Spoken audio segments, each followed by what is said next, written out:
from the left. Hopson follow, yes. Oh, This picks up his third. Here's the steal by Hopson on the drive for two. oh, Hopson with the leaping rebound, puts it up in the lane, yeah. You asked me what I wanted to do when I was coming up, it would have been a truck driver or a race car driver.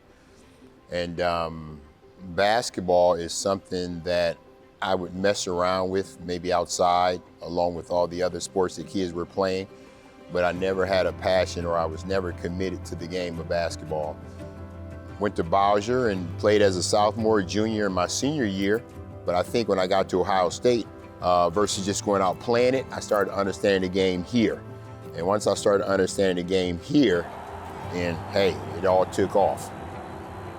A lot of what I accomplished, I need to give a lot of the credit to coaches that were around me because they saw talent in me.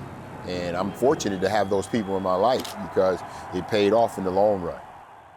Getting drafted to New Jersey was tough. The expectations that were put on me that I didn't know. You know, I was supposed to be the savior of that program. When you get drafted so high, you're supposed to be the savior.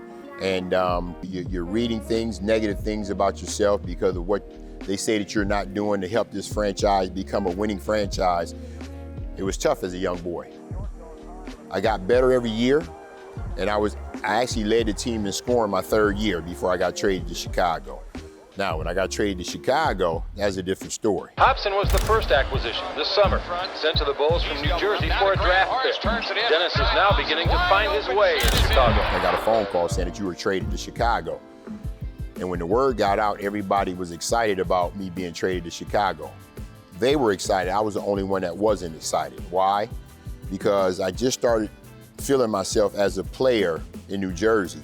But the biggest thing is you're getting traded to Chicago and you're getting ready to play behind the best player to play the game of basketball, Michael Jordan.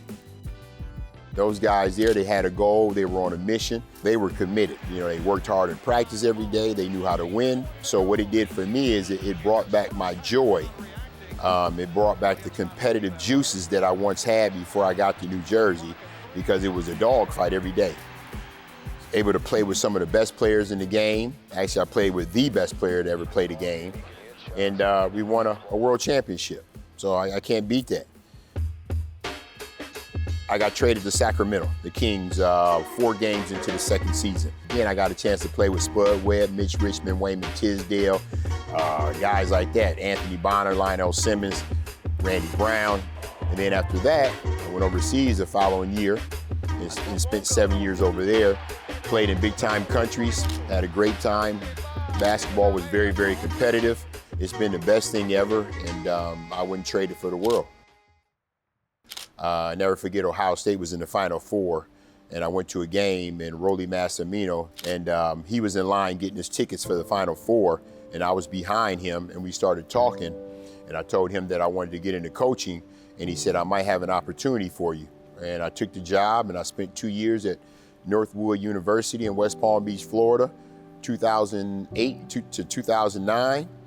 And from there, I left and went to Bowling Green State University as an assistant from 2009 to 2015 under Louis Orr. My life experiences, my basketball journey has been great to me. I wouldn't trade it for the world. You learn a lot, and the things that I've learned, I try to pass it down to my kids here, and I try to pass it down to the younger generation around the community here. Before you start talking about success, you gotta have core values in place. You have to have your expectations, your accountability, which is gonna add up to your culture. Once you get your culture, it has to be sustainable. That's hard to do. I got a great coaching staff. We try to recruit high character kids that we don't have to beg to go to class, kids that we don't have to beg to go to the weight room, kids that we don't have to beg to play hard. And we've been successful doing it. I want to leave the program in a good place.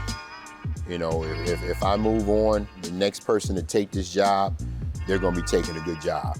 You know, they will just have to sustain the success that we've had over the years. And then when I'm gone or I transition into something else, the person that's going to be transitioning in here, they got a good solid base that they can work off of. You're in charge of your own personal growth. You know, you're in charge of your own personal growth. What do you want your future to look like? Because at the end of the day, the game is beautiful. The game has been great to me. But the big thing is understanding that you can accomplish things, but you have to set your mind and lock in and stay focused and understand that roadblocks will be there, but you can't go away from what you're trying to accomplish. When you talk about TPS, when I'm a TPS grad, you know, you just have to thank former teachers, former coaches, former teammates. I want to give a lot of thanks to people that's been in my corner, that's had a lot to do with the old man's growth.